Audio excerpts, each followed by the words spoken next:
Good morning, everyone. Welcome to our second summer session on Mr. Rogers.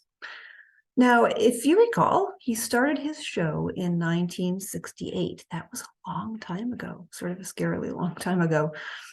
And yet, in some ways, not that long at all.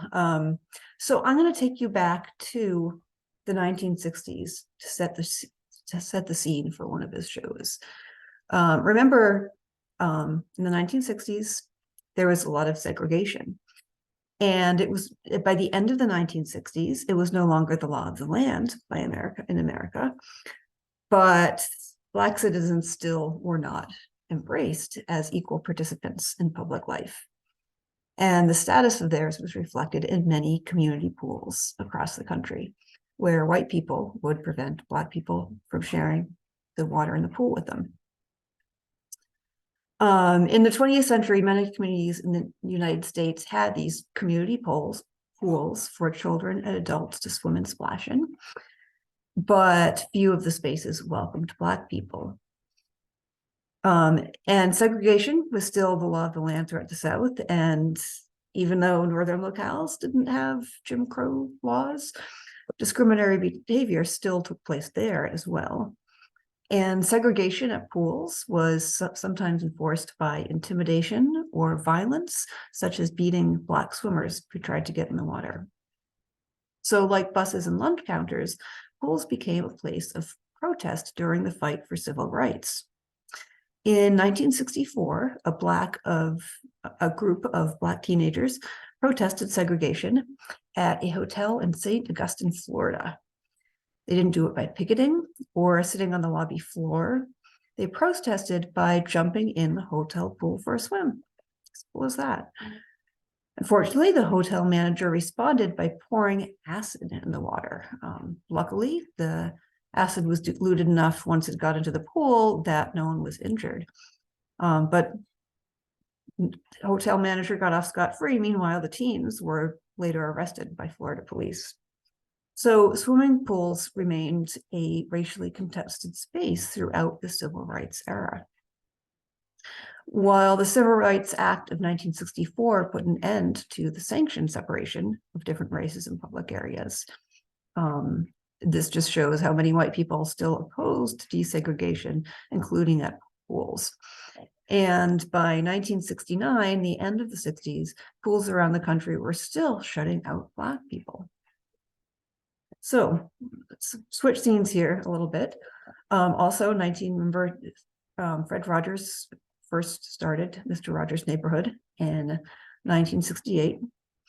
And the second year on the air, in April of 1969, Fred was filming one of his shows and he was hot. In this episode, Fred says it's a hot summer day and he needed to cool off. But in reality, he was filming this episode on an April day on a soundstage in Pittsburgh, so probably wasn't that hot out. So why was Fred so hot that day?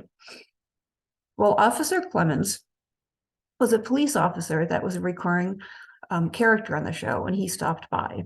He happens to be Black, but at the time, not only was it unusual for a Black authority figure on TV in the 1960s, but it was the only Black recurring role on TV at the time. So just the fact that Officer Clemens, this character of Officer Clemens, was on the show at all was kind of a big deal. So in this episode of the show, Fred Rogers is cooling off his feet in the kiddie pool with a hose, and he offers for Clemens to do the same. And you won't be able to hear the audio, but I'm just going to show you a little clip of it.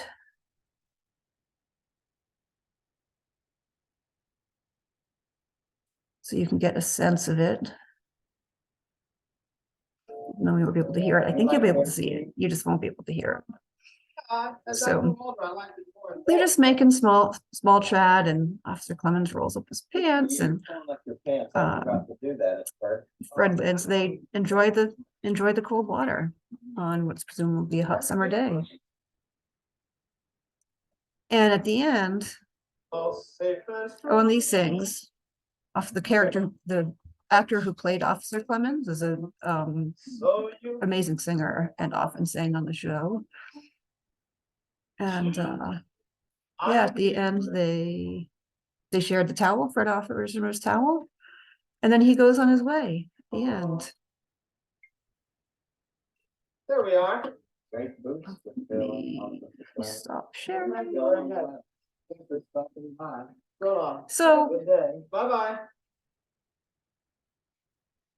They make small chat, they share the pool, they dry off their feet with the same towel. And I mean, looking at that clip, what's the big deal, right? It's seemingly such a small thing.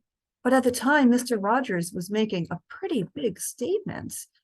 And that shot of you just see the pool and both of their feet there in the pool, I think that even itself, it's like, it's so simple, but it's so powerful. And it's such a great example of how Fred wouldn't tell people what to do, tell kids what to do, but just model appropriate behavior and make that the norm. He knew just how effective this modeling could be. So remember, I referred last week to an art teacher who, when a guest sculptor visited the classroom, the art teacher invited the sculptor to just enjoy the clay and not teach the students, but just demonstrate to them how the sculptor enjoyed his work. This episode where Fred shares his pool with Officer Clemens does that same thing. It says, it's so simple. They just sit there and share the pool.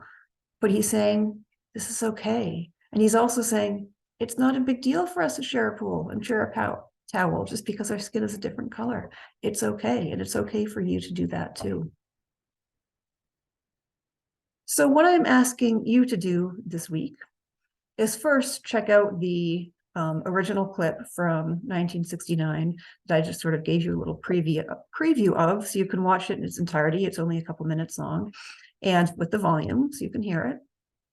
And if you want another episode that followed up on the original of Fred and Officer Clemens in 1993, so that would be 24 years later.